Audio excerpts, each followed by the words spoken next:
Hi there, beautiful souls. Welcome and thank you for watching. I'm Gabrielle, retired medium in Germany, and I like to share some of my otherworldly experiences and insights.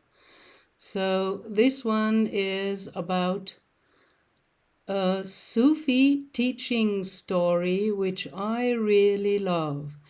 Maybe you already know it, but maybe you haven't looked onto some of the other layers of understanding of that story.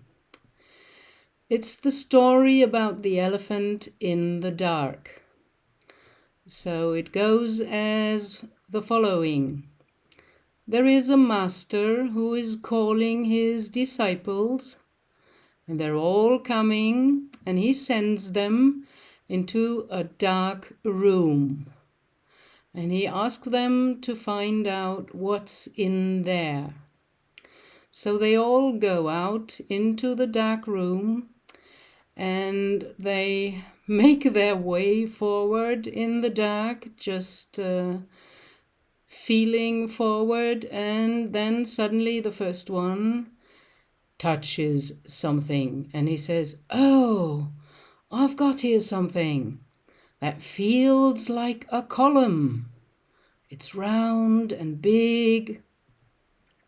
Then the next one is finding something and he says, "No, but what I've got is very different. It is more like from a sailboat, the cloth, and it's moving."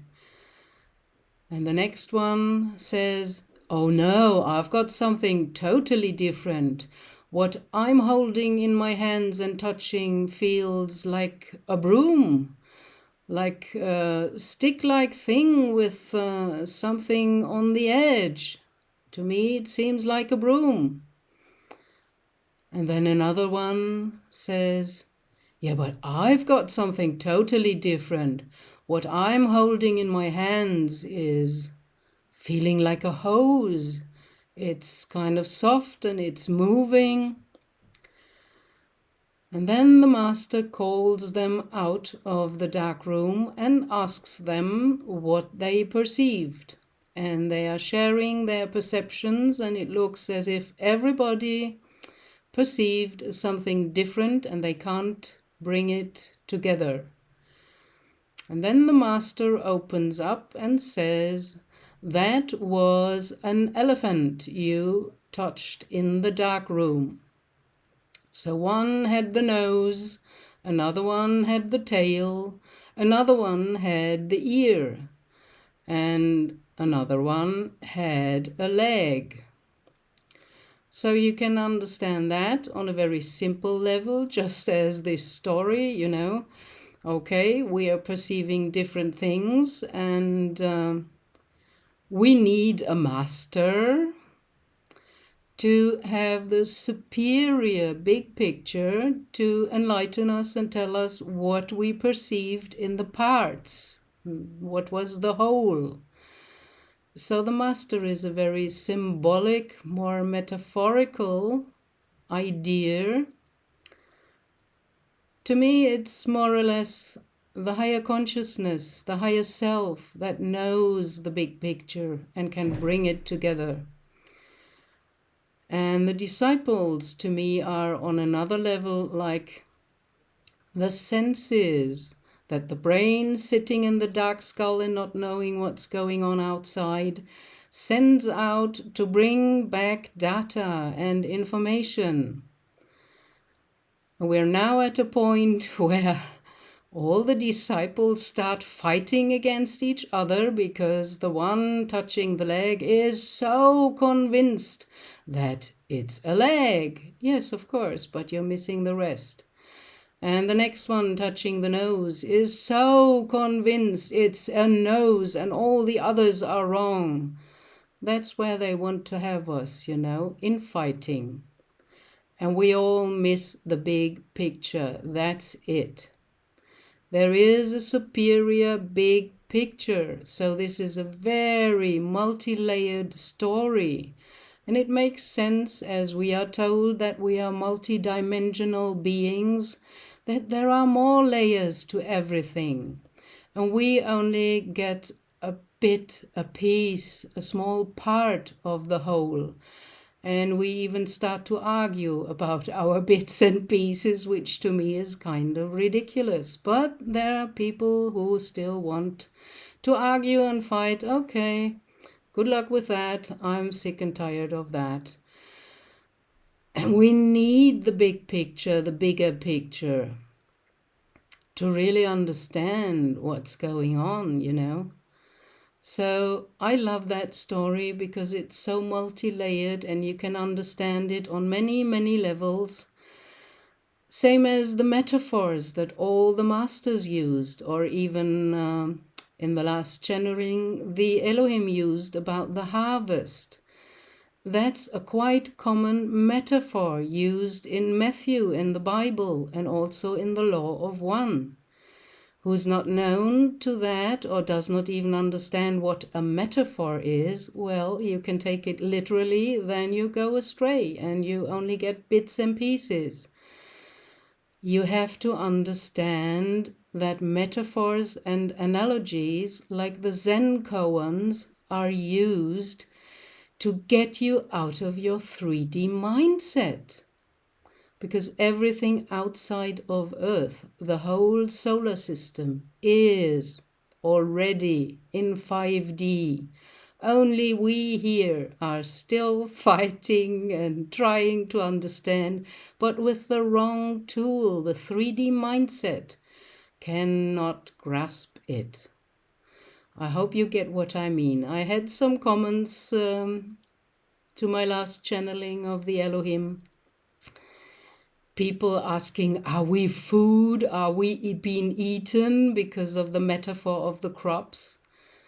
Well, that's coming from fear. And this is never a good standpoint or viewpoint to come from fear. Then you misinterpret everything according to your filter of fear.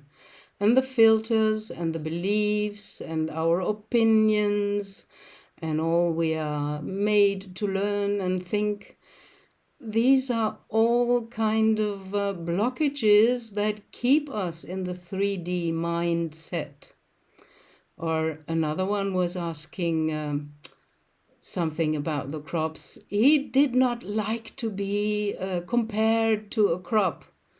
Well, that clearly tells me just another simple thing. Of course, your ego and 3D mind does not like to be compared to a crop because ego always wants to be something more and better and higher and not just a crop. But if you go back to the Bible, although it's redacted, that metaphor in Matthew is kind of very clear if you get some of the other levels or other layers. It is said that in the garden the crops grow equally with the weeds until the harvest time. And as I learned from my ET contacts and my star family, Earth is considered the great experiment, like a garden. They brought here all kinds of life forms to see how they grow, and they wanted them to develop on their own according to their divine innate blueprint. Had there not been the interference, it would have all gone well already. But now we're under interference since eons of time, and there are beings that don't want the shift for humanity. So they're trying all they can to keep us in low vibration, fear, anger, and hatred, and things like that. And if you are wise, well, then you can look through that and just decide, because it's the world of free will. Where do you want to go? Do you want to go with the hatred, with the fear, with the misunderstanding, or do you want to follow your heart? So Of course, that person not liking being a crop or being eaten. One comes from fear, the other one comes from the 3D ego mindset. Of course, the ego never likes to be just a crop. I'm happy with my level and my place, and I'm happy just being a crop, better than being a weed, because they will be plucked out one by one, and it's starting already now. If you're not totally blinded, you noticed that something took place. A very kind of well-known person from the music industry is under arrest, so that is only the tip of the iceberg, and more like that will come out, because it is said the weeds are plucked out one after the other during the harvest time. So all the lies, all the misinformation will come out, and some of you will be very shocked because you never thought about that, or you thought they are good people or whatever. So it's very, very important now, even more, to start feeling, because feeling helps you to hone your discernment. The brain is sitting in the dark skull, and it needs the senses to make up what's going on outside.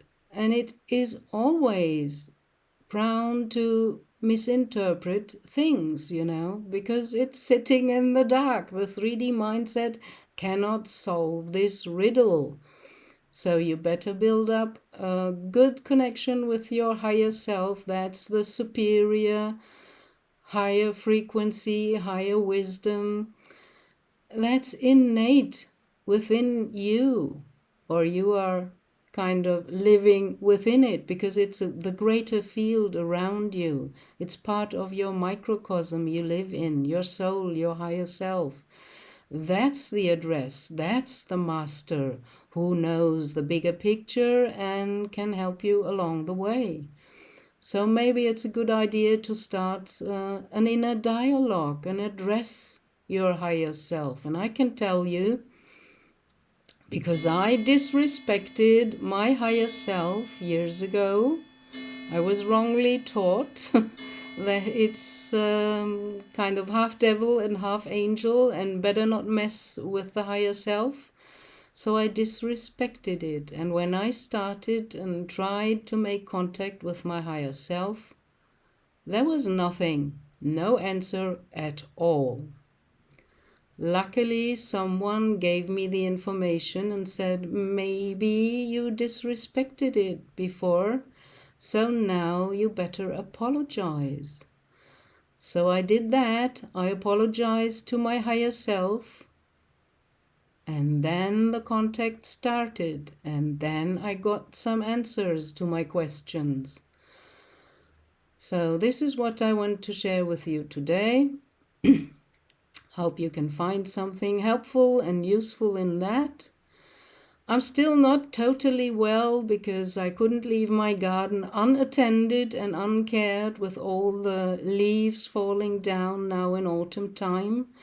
And if they are wet, and it rained a lot in Germany, there is mold growing between the grass and the leaves, and it's starting to ruin the grass. So I had to rake the leaves, although I wasn't totally fit and okay. So I had a bit of a relapse because of that. But you know what? I could feel how my garden thanked me afterwards, how every plant was happy, and I felt this energy. And that's why I do not regret it. And I take this time to be more calm and in silence, and be very slow with myself and care good for me, myself. So this is kind of an orchestrated pause I get. But today I had to share this teaching story from my beloved Sufis. Okay, thank you for watching, beautiful souls. Blessings, love, and light onto your soul path. Bye.